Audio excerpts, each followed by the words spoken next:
This is a review of the North Carolina offer to purchase and contract. Page 1, section 1 is going to outline the terms and definitions used throughout the contract and offer to purchase. Section 1 is going to outline who the sellers are. Section 1B is going to outline the buyers.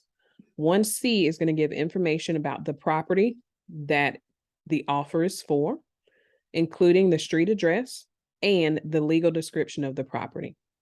Section 1D is going to outline information based on the purchase price. So the first line is going to be what the offer price is and the agreed upon purchase price once signed. The second line is going to outline what the offered due diligence fee amount is, as well as how that fee is to be paid. Just as a reminder, the due diligence fee is non-refundable and is due immediately upon acceptance of the offer. The third line is going to outline the initial earnest money deposit, how that deposit is being paid, and when that deposit is due. If this box here is checked, the deposit is due to the escrow agent within 5 days of the effective date of the contract. If it is not checked, the earnest money deposit is due immediately upon acceptance and agreement of the offer. The next few lines will be used if applicable, if there is any additional earnest money deposit being made, if there is a loan assumption, if there is any seller financing, or a building deposit for new construction, these lines will be filled in here. The last line, the balance, is going to be your purchase price amount less any deposits and fees paid here to give you the balance that will be paid at settlement or closing. At the bottom of each page, you will note that there is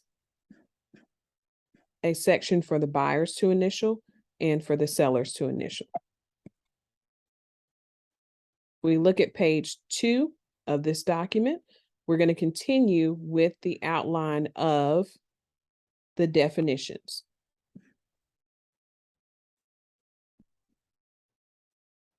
First, we're going to discuss the earnest money deposit and the definition of that earnest money deposit.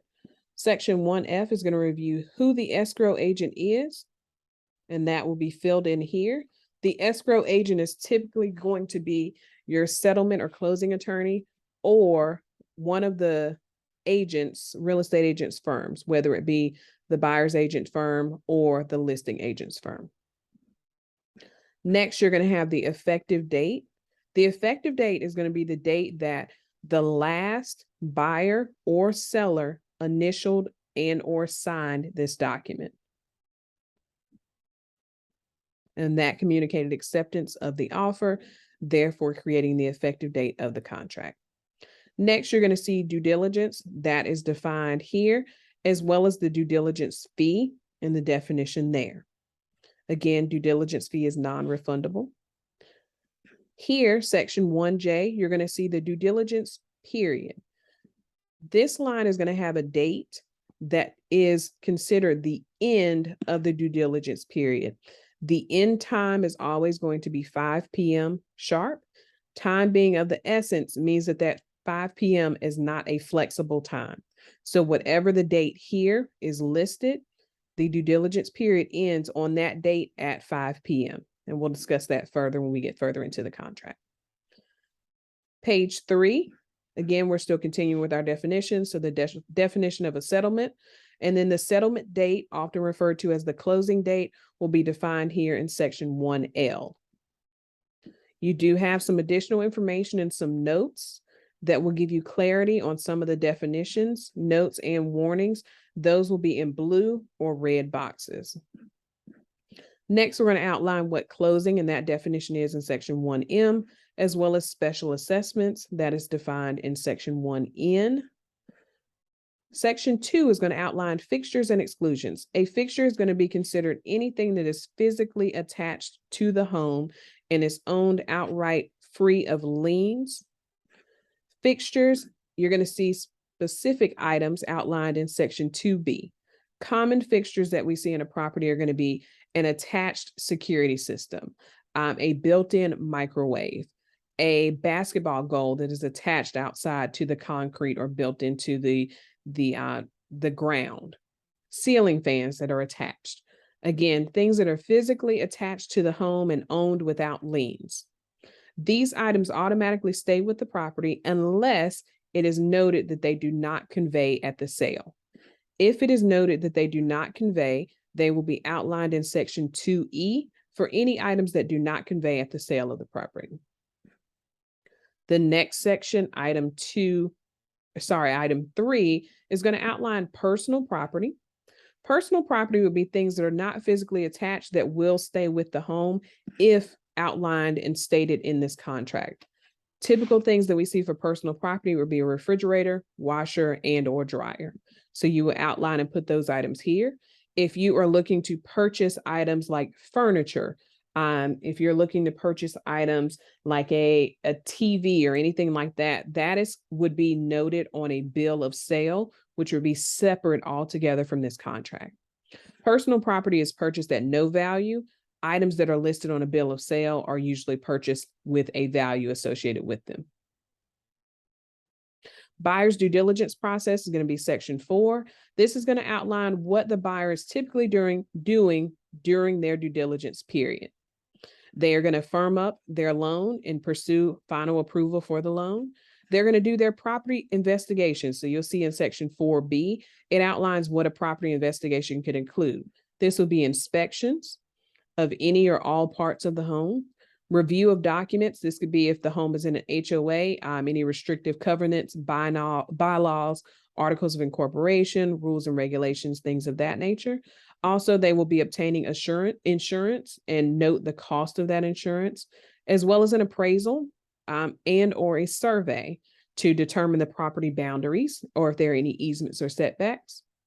Any zoning and governmental regulations, if the property is in a flood zone, utilities and access to those utilities, streets and roads, determining who is in charge of maintenance of those roads, special assessments. If there are any special assessments noted for the property, this will be determined by the buyer so that they can decide if they want to move forward. Typically, something like that is noted by the seller beforehand. If the buyer does have to sell a property, or if they are in a lease that they need to end, that is also done during due diligence. And repair and improvement negotiations. Now, you'll note here that it does state, unless the parties agree otherwise, the property is being sold in its current condition. Homes in North Carolina in this contract are sold in as-is condition. However, the seller may, but is not required to, engage in negotiations for repairs or improvements to the property. This is typically done during your due diligence period, and if any repairs or improvements are agreed upon, then there will be a form that is filled out to confirm that that has been agreed upon between buyer and seller. But just note, the property is being sold in its current condition when you agree to the offer. The next section, buyer's obligation to repair damage. If the buyer causes any damage to the property because of their activities, their contractors, their home inspectors, the buyer is to repair that damage at their own expense.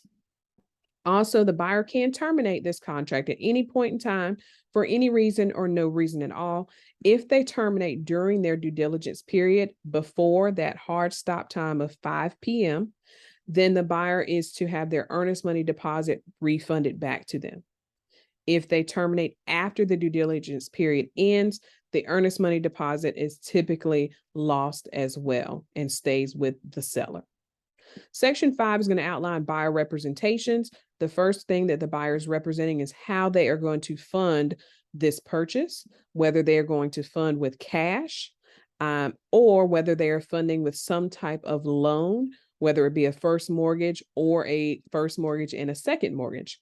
Also, you do have to outline if there is any type of second mortgage or any other funds that will be used to purchase the property. Next section, buyer representations. If the buyer has another property to sell, then this section will be completed here. And with that other property, it does note that it is not a requirement that that property be sold in order for the purchase to go through. Next, performance of buyer's financial obligations. The buyer is pretty much saying that they will perform any financial obligations set forward in this contract. That is their responsibility. Also outlining that the buyer has seen or has not seen the property disclosures. That would be the Residential Property and Owners Association disclosure and the mineral oil and gas rights disclosure.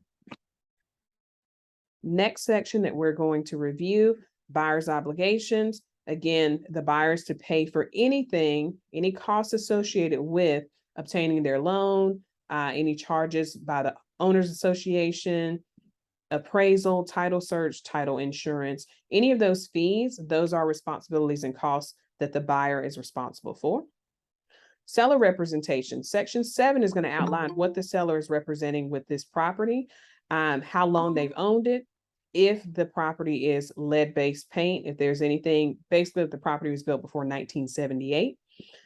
If it is in an owner's association, they do have to outline information about that owner's association, the fees associated with it, how often they are paid, and who is in charge of the managing that community. Next section, if the property does have any type of fuel tank, that information will be outlined here. Seller's obligations. So this section, section 8, is going to go over what the seller is responsible for doing during this process, providing evidence of title, payoff statements, if there is a mortgage on the property. The seller is also responsible for allowing access to the property, usually through some type of scheduled showing for inspections, appraisal, things of that nature. Removing the seller's property by the closing date, the settlement date, all of those items should be removed. If there are any liens, making sure that those liens are satisfied at closing. So again, if there's a mortgage, making sure that that mortgage is paid at closing. Delivering good title and legal access. So the seller shall execute and deliver a general warranty deed at closing, so that the buyer does have, again, they are then taking on ownership of that property.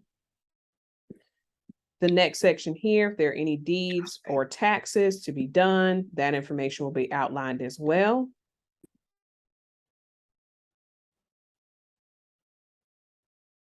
This section here is going to outline who the new deed will be made out to. So this is often going to be the buyer, their names, or if they're buying it under an entity, that will be listed here. This section, if there are any agreed upon expenses to be paid by the seller at closing, then there will be an amount entered here. So if you're paying towards the buyer's closing costs, or if the buyer is asking for money towards closing costs, this is where it will be outlined in this section. Owners association fees, again, the seller is going to pay anything that they would have owed up until the time of closing. So they are still responsible for owners association fees and charges.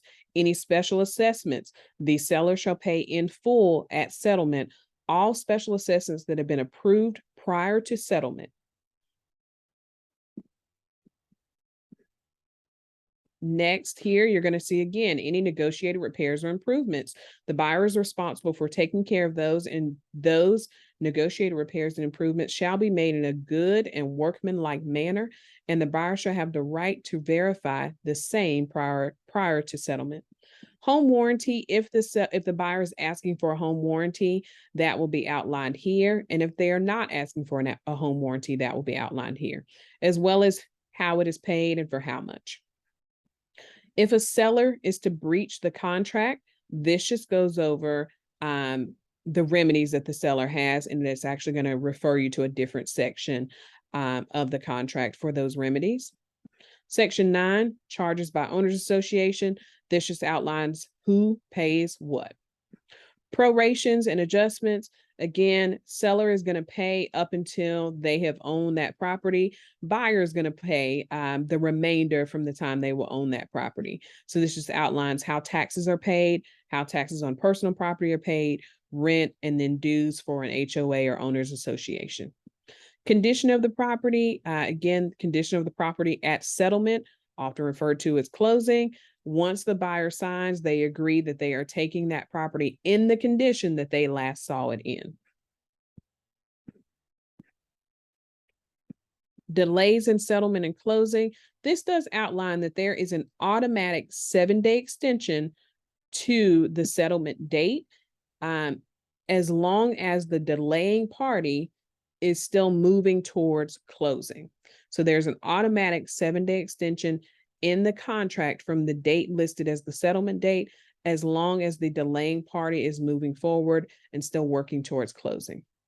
If there is no closing after that 7-day extension, and there has not been an additional extension created, then the non-delaying party can terminate and can be entitled to enforce any remedies available for breach of contract.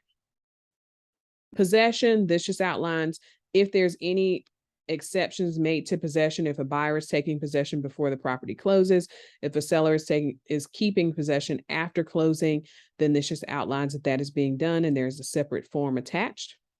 Any additional addenda. So some of the additional addenda that could go along with this offer in this contract, common ones that we see are FHA and VA financing addenda.